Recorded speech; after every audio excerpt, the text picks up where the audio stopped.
What's up guys, it's Sean here and welcome back to a brand new video. In this video I'm gonna show you guys how to learn programming for absolutely free.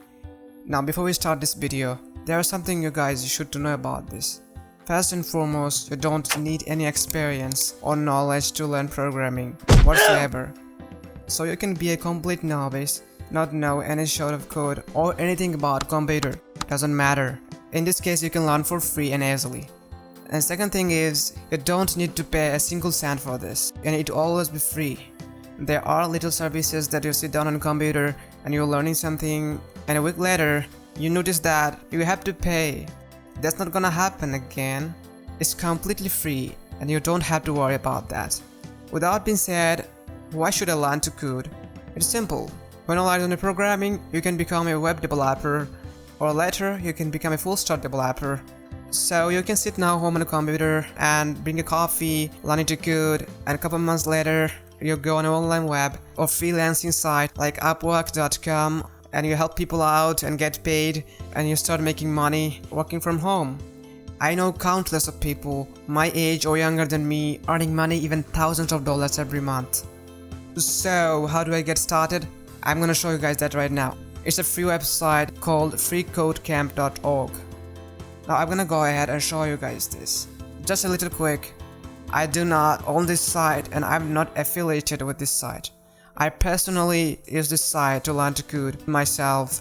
So without being said, let's begin. So we are now here in the freecodecamp.org.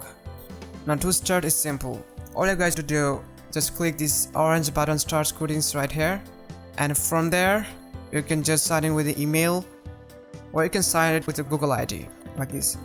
So after register successfully, you'll get this page.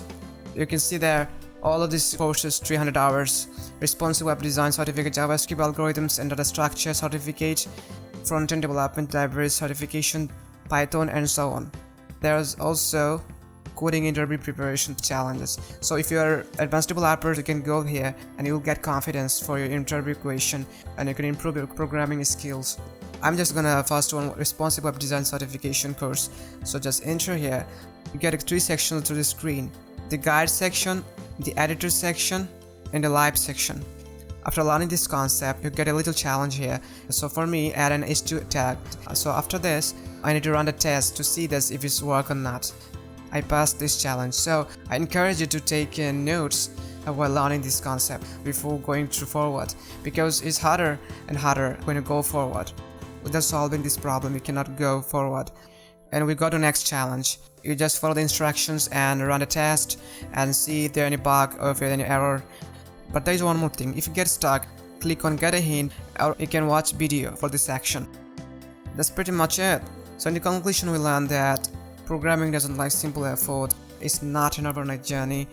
It's in progress. It will more difficult and harder when you go through this challenge. So you guys responsible for taking a lesson with the concepts what you've learned so far. You can begin your coding journey with HTML, CSS, and JavaScript. Every website has a 2-part front-end and back-end development. So the front-end and back-end is combined with full-stack developer. Sometimes you get a challenge and you think, oh, it's very difficult. How do I move on the next challenge? So you really have to take notes from the beginning, as I said. So at the end of the day, it was all worth it. Thank you guys so much for watching this video. I really hope that guys I help you out. If you have any question, go ahead and comment below. So that's all guys. See you guys next time. Thanks for watching.